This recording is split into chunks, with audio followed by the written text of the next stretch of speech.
Hello and welcome back. Today we're going to be talking about chasing systems. Now this is a very controversial subject because the experts agree that chasing systems do absolutely nothing to alter the odds in a game of random chance. Now the general public has taken this to mean that chasing systems don't work, period.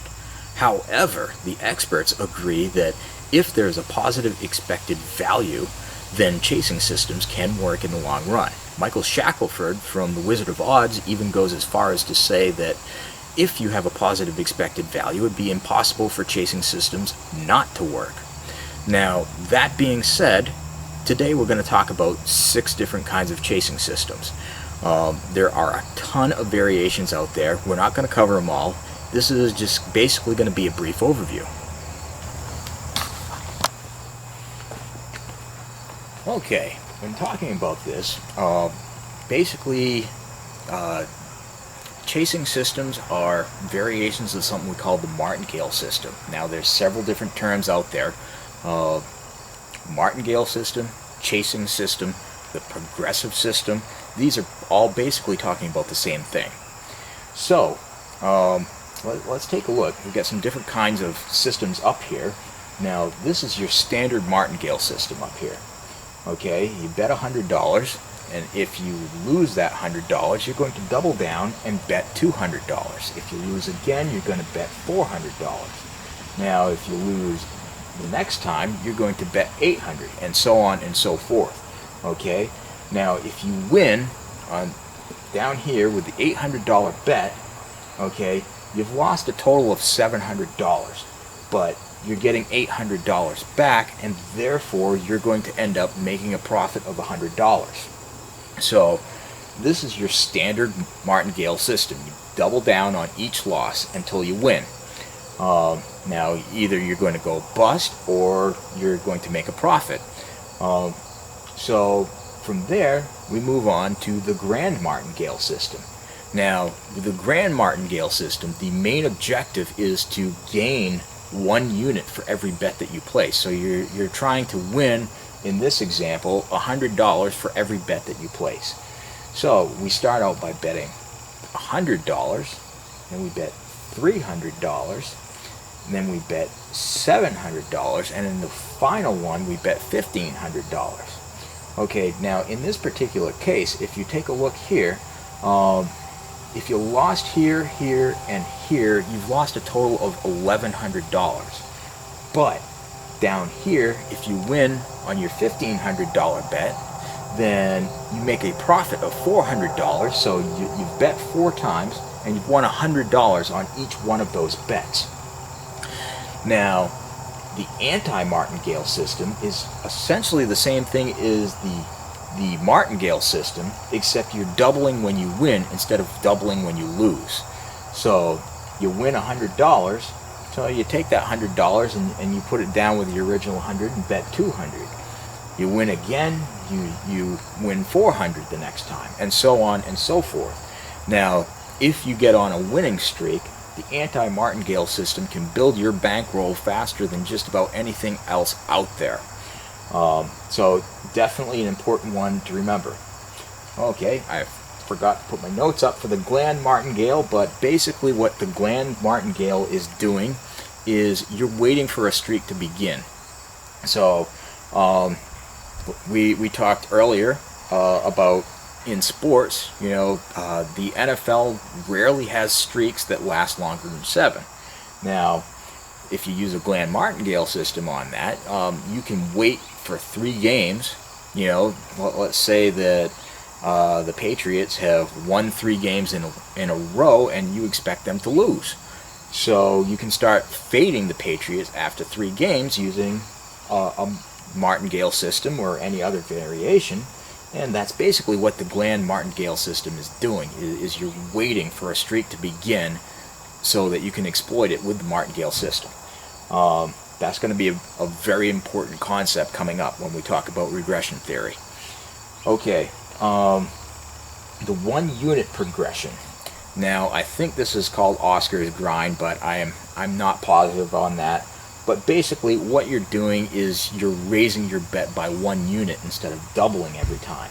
So if you lost your first 100, you double down and and bet 200 the next time. However, if you lost the next time, you bet 300. And after that, you bet 400. And you keep increasing until you get back to the point that you're profitable. Now, the advantage of this is it will eat your bankroll a lot slower than a typical martingale system, and definitely slower than a grand martingale system. So basically, it allows you to stay in the game for a longer period of time. Now, the hybrid martingale system is something that I concocted, and basically what that is all about is it's the combination of two or more of any of these ideas up here. Now, one of my favorite things to do is I will use a standard martingale system in order to create a profit, and then I will switch to the anti-martingale system and start doubling down on games that I really think are going to win. Now, how deep I go with that depends on how strong I feel about it, but one of the strongest ways that I have built my bankroll is to actually use the martingale system and then take that profit that I've built up and put it all at risk on a game that I really think is going to come through. That strategy has worked very well for me. Okay, moving on. Okay, what we're talking about now is called regression theory. I call it the regression theory because in the pendulum cycle, when a pendulum swings to a point, it gets to a tipping point where suddenly gravity becomes so forceful that it brings it back to the other way, and it swings in the opposite direction. Okay, well, this means it's regressing to the mean. It's returning to balance. So we talked about earlier that in the NFL, typically, teams will not have a winning or losing streak of 7 games or more. So you can actually take this information and exploit it by using these chase systems. Now, what you do is you wait for a 3-game streak to develop. Again, let's say that the Patriots won 3 times in a row, and you're expecting them to lose a game against the spread. So you wait for 3 wins, and then you hit the opposite side. Now, if you're betting against a team, it's called fading them. So we're actually going to fade the Patriots in this with a 4-tier grand martingale system. Now, it works both with winning teams and losing teams. The thing that you have to be careful of is there are teams that will fly under the radar sometimes. For example, last year the New Orleans Saints came very, very close to actually hitting the 7 games in a row, and depending on what stats you look at, they actually did. I actually got lucky enough to break a particular streak. I was sitting on the New Orleans Saints, and I got them, what was it, +3, and they went to peak, or -3.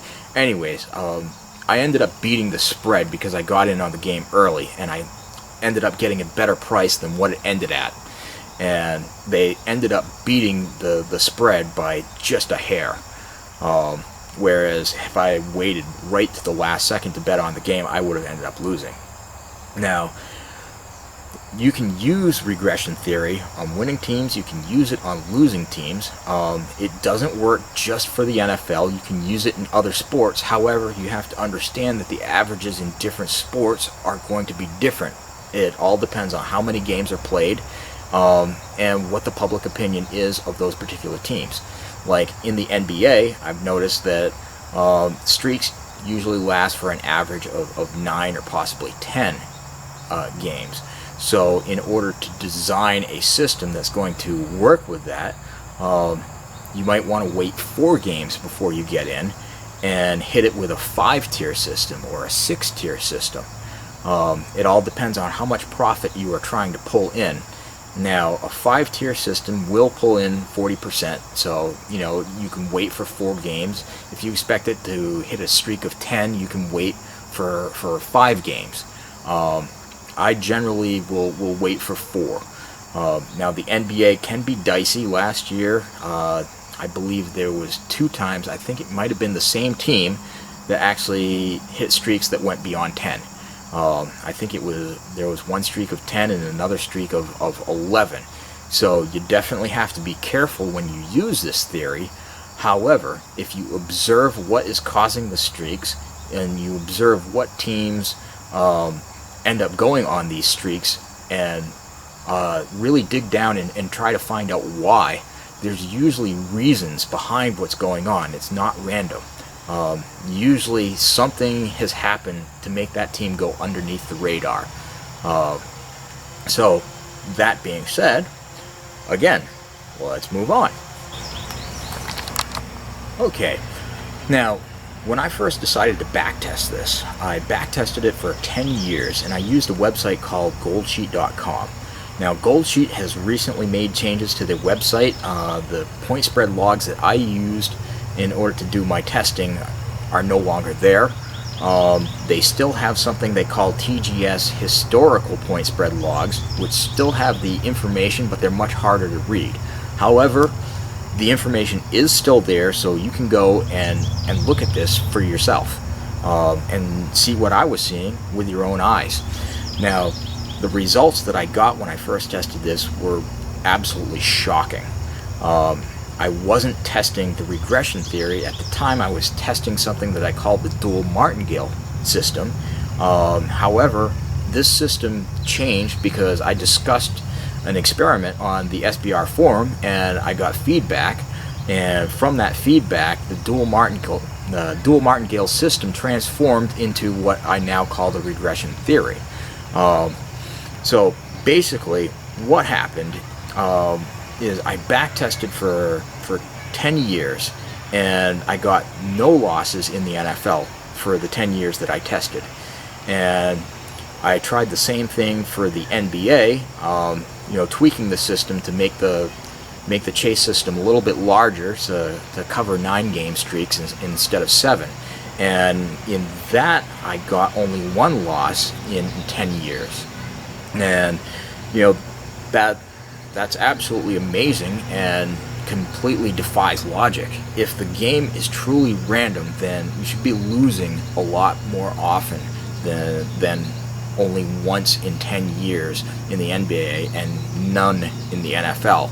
Now, I've seen since the original tests both losses in the NFL and the NBA.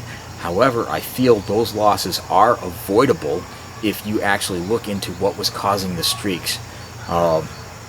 These things were not random. These were teams that were sliding under the radar or acting in a manner that was opposite to what the public was expecting. Like in the case of the New Orleans that I was saying, New Orleans were typically a strong team. However, they came out very weak last year, and it took the public a long time to basically wrap their minds around that the Saints were not going to be a powerhouse team. So it took a long time for that bubble to grow and eventually burst. Again, it was basically another 2007 Patriots anomaly where the bubble was able to grow for an extended period of time before bursting. I saw the same thing occur with the Houston Texans. I believe the Houston Texans went on a streak 6 tiers deep, not 7. So you wouldn't have lost, but you would have gone straight to the end of the chase system, and it would have been really scary, pretty hard to pull the trigger, when you only have 1 tier left and you're basically looking at blowing up your bankroll. So when you're looking at streaks like this, you want to analyze constantly what's going on and try to avoid those if you can. So basically, what this boils down to is 10 years in a row you could have made money using this theory in the NFL. 9 out of the 10 you could have made money in the NBA. Now, if we were able to carry this over into the MLB, I do something a little bit different, and we discussed that idea. But if you're able to make a profit in the MLB as well, then hitting this goal of 274% a year is not nearly as difficult as people would think. I'm only looking to get 40% a season. So, you know, if you go in there with a plan and get out when you achieve that plan, 40% is really achievable. Now, if you hit 40% 3 times in a row and you compound each time, that's 274%. So this actually does work. You can back test it for yourself. Go to goldsheet.com, check this stuff out, and you will be absolutely stunned by the results. So if you like this information, go ahead and hit the like button, leave a comment, and if you're seeing this anywhere other than my newsletter, then go ahead and join up so that I can send you emails alerting you when I come out with new videos like this. Alright, thanks for watching, and we'll see you next time.